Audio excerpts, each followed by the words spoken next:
এটা হচ্ছে আমাদের আরেকটা ম্যাথ। এখানের মধ্যে বলা হয়েছে একটা সমীকরণ দেওয়া আছে, সমীকরণ দিয়ে বলছে ডি ময়বারের উপপাদ্যের সাহায্যে এটা সমাধান করতে। তো আমরা লিখব সলিউশন। সলিউশন দিয়ে আমরা যে সমীকরণটা দেওয়া আছে সেটা লিখব x⁴ plus x⁴ plus x³ plus 1 = 0।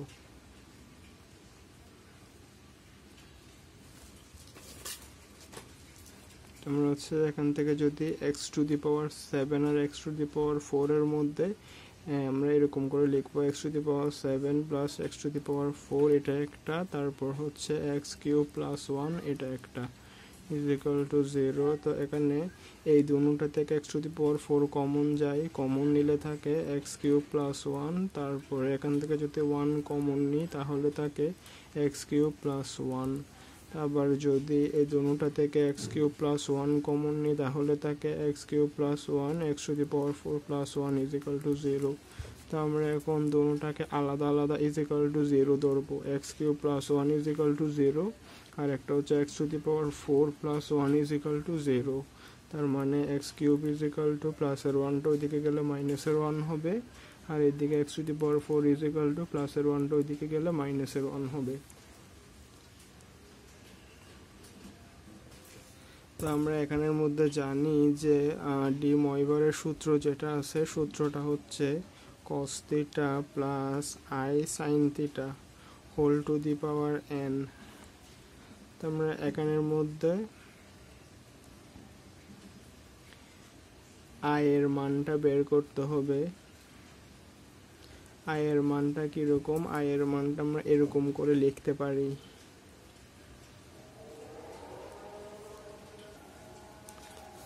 এখানের মধ্যে আমরা ডি ময়বারের সূত্র যেটা, ওটা হচ্ছে cos θ plus i sin θ whole to the power n। আমরা এখানের মধ্যে যদি দেখি তাহলে এটাকে যদি প্রথম ধরি এবং এটাকে যদি দ্বিতীয় ধরি তাহলে আমরা দেখতেছি প্রথমে কজেরটা থাকে, তারপরে সাইনেরটা থাকে এবং সবসময় i এর সাথে সাইন থাকে।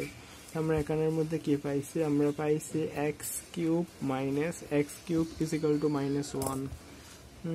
আমি এদিকে আরেকটা খাতায় দেখাই। এই যে আমরা এখানের মধ্যে দুইটা পাইছিলাম, একটা পাইছি x³ = -1 আর একটা পাইছি x⁴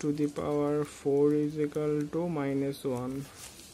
এখানে আমরা এই দুইটা মান পাইছি এবং আমরা জানি ডি ময়বারের সূত্রটা হচ্ছে cos θ plus i sin θ whole to the power n। এটাকে যদি আমরা প্রথম ধরি এবং এটাকে যদি আমরা সেকেন্ড ধরি তাহলে দেখতেছি কজেরটা থাকে প্রথমে, তারপরে থাকে সাইনেরটা এবং i এর সাথে সবসময় সাইন থাকে। তা আমরা ফাইনালি এখানের মধ্যে যে জিনিসটা পাইছি ওটা হচ্ছে x³ -1। তো যেটা x³ -1 ওটাকে আমরা আমাদের থেকে এই যে -1, এই -1টাকে আমরা আমাদের থেকে ডি ময়বারের উপপাদ্যতে ফেলতে হবে, অর্থাৎ cos θ প্লাস i sin θ এই আকারে নিয়ে এই -1টাকে আমাদের cos θ প্লাস i sin θ এই আকারে নিয়ে যেতে হবে। তো আমরা এখানে লিখতে পারি -1 প্লাস i ইন্টু 0। আমরা এখানে জানি এখানের মধ্যে আমাদের x³ আমরা -1 পাইছি।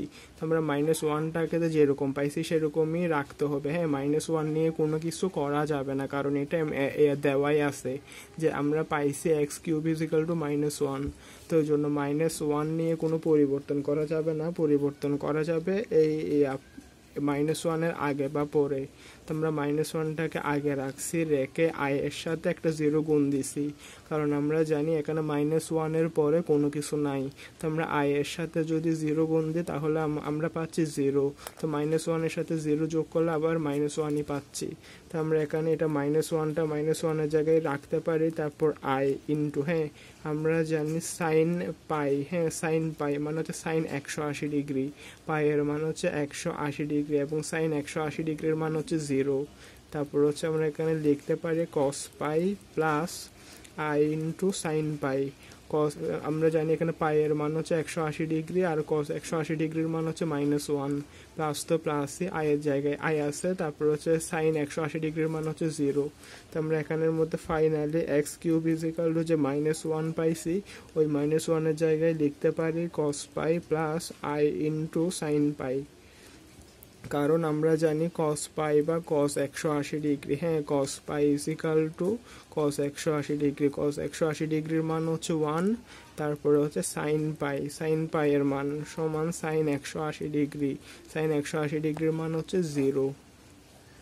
এই দুটো হচ্ছে আমাদের নোট আর কি। হ্যাঁ, তাহলে আমাদের এটা মাথায় রাখতে হবে। আমরা এখানে এক্স কিউব ইজিক্যাল টু পাইছিলাম -1, আমরা -1কে সাজাতে পারি কিরকম, -1 প্লাস আই ইন্টু 0, আই এর সাথে 0 গুণ করলে আবার কত পাই 0, তার মানে শুধু যে -1ই থাকে।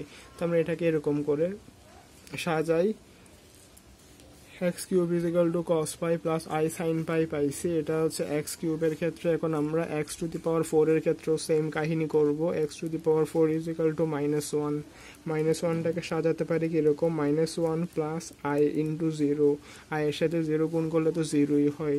তা আমরা জানি কস 180 ডিগ্রির মান হচ্ছে -1, তারপরে হচ্ছে আই, তারপরে হচ্ছে সাইন 180 ডিগ্রির মান হচ্ছে 0। তা আমরা জানি 180 ডিগ্রি যে কথা, পাইও সেই কথা, তার মানে হচ্ছে cos pi plus i sine pi. তা আমরা এখানে মধ্যে কি পাইছি, x to the power 4 equal to -1 ছিল, সেই -1 জায়গায় আমরা কি লিখবো, cos pi plus i sine pi. Cos 180 ডিগ্রির মান হচ্ছে -1, তারপর প্লাস আই তো প্লাস আই, আর সাইন 180 ডিগ্রির মান হচ্ছে 0। তা আমরা এখানের মধ্যে এক্স কিউব ইজিক্যাল টু -1 এর জায়গায় এটা লিখবো, x to the power 4 equal to -1 এর জায়গায় এটা লিখবো। আশা করি বুঝতে পারছেন। তো আমরা এখানের মধ্যে লিখি এক্স কিউব ইজিক্যাল টু -1, তো -1 এর জায়গায় কি লিখবো, cos pi plus i into sine pi. তো এখানের মধ্যে same x to the power 4 এর ক্ষেত্রেও লিখবো -i equal to cos pi plus i sine pi. আশা করি বুঝতে পারছেন। আমরা এখানের মধ্যে কসের সাথে যেটা গুণাকারে আছে ওখানের সাথে 2n পাই যোগ করব, 2n pi plus i sign, তারপর 2n পাই প্লাস পাই। আমরা এক্স কিউব ইজিক্যাল টু এটা পাইছি, তার মানে কস এখানে যদি পাই কমন নিই তাহলে তাকে 2n প্লাস 1, আর এটা আই ইন্টু যদি সাইন কমন নিই, পাই কমন নিলে 2n প্লাস 1, পাইটা বাইরে থাকবে। তো এটা যেহেতু এক্স কিউব আছে, ওইটাকে ওই পাশে নিয়ে গেলে এই পাশে শুধু এক্স রেখে ওই পাশে যদি এক্স কিউবটাকে পাঠাই দিই তাহলে কি দাঁড়ায়, কস 2n plus 1 plus i sine 2n plus 1, 2n plus 1, ঠিক আছে, 1 ইন্টু পাই। আর এখানে যেটা এক্স কিউব ওইটা এইদিকে এক্স রেখে কিউবটাকে ওইদিকে পাঠাই দিলে 1/3 হয়। তাহলে আমরা ফাইনালি এক্স ইজিক্যাল টু কি পাচ্ছি, cos 2n plus 1 pi by 3 i sine 2n plus 1 pi by 3। তো এটাই হচ্ছে আমাদের ফাইনালি অ্যান্সার, যেখানে n ইজিক্যাল টু 0, 1, 2, n এর মান হচ্ছে 0 থেকে 2 পর্যন্ত। তো এটা হচ্ছে আমরা এক্স কিউবের ক্ষেত্রে পাইছি। আমরা এখানের মধ্যে x to the power 4 equal to কি পাইছি, x to the power 4 equal to আমরা পাইছি cos pi plus i sine pi. তো এখানে যেটা আছে আর কি কোণের মান পাই, ওটার সাথে 2n পাই যোগ করব। হ্যাঁ, তো আই এখানেও same, I sine 2n pi plus পাই। এখানের মধ্যে যেটা এক্স টু দি পাওয়ার 4 আছে ওইটা যদি ওই পাশে নিয়ে যায় তাহলে দাঁড়ায়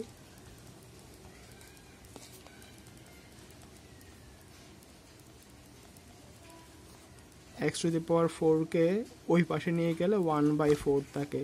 তো এখানে যেটা পাওয়ার আছে ওটা যদি এদিকে কোণের সাথে গুণ দিয়ে দিই তাহলে দাঁড়ায় এটা হচ্ছে π/4 plus i sine 2n plus 1 π/4।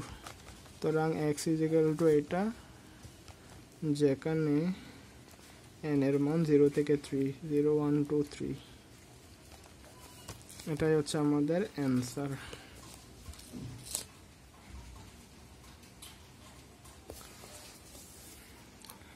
এটা হচ্ছে আমাদের অ্যান্সার। আপনারা কেউ চাইলে স্ক্রিনশট দিয়ে রাখতে পারেন।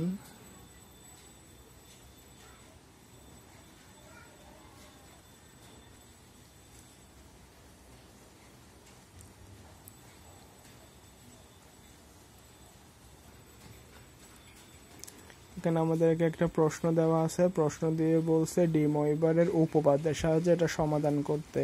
আমরা যে প্রশ্নটা দেওয়া আছে ওখানের মধ্যে এখান থেকে x⁴ কমন নিছি, x⁴ কমন নিয়ে x³+1 আর হচ্ছে x³+1 এটা পাইছি। তো এখানে একটা পাইছি x³+1 আর একটা পাইছি x⁴+1। তো এখান থেকে প্লাসের 1টা এদিকে আনলে মাইনাসের 1, এটাও মাইনাসের 1।